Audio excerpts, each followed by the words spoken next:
નમસ્કાર મિત્રો, આ તમે જોઈ શકો છો આ ગણેશ ચોકડી છે આણંદની, અને આ બરાબર ગણેશ ચોકડીની બાજુમાં કંઈક ડ્રેનેજનું કામ થયું હતું, પરંતુ આ ડ્રેનેજનું કામ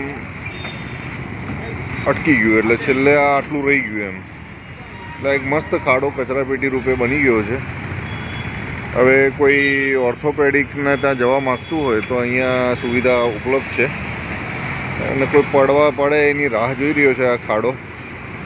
એટલે એ રીતનું આનું ડેમોગ્રાફિક છે. એટલે આપણે મિત્રો આ બધું માઇન્ડમાં કેટલું બધું યાદ રાખવું પડે કે ક્યાં બમ્પ છે, ક્યાં ખાડો છે, અને કેટલું બધું સાવધ રહેવું પડે. કારણ કે આ આપણા રોડ છે ને, એ ગમે ત્યાં ખાડો હોય ને ગમે ત્યાં રોડ હોય. એ ડાયવર્ઝન પણ છે. કેટલા વર્ષોથી આ પુલ બને છે તો ખબર નહીં ક્યારે પૂરું થઈ જશે. પણ જો આટલું ખાડા જેવું બી નોર્મલ કરે તો સારું કહેવાય. બાકી સ્વચ્છતા અભિયાનના સ્પીકરો તો નાખી દીધા છે.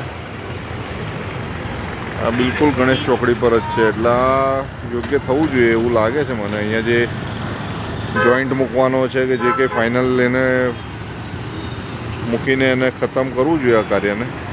જય હિન્દ.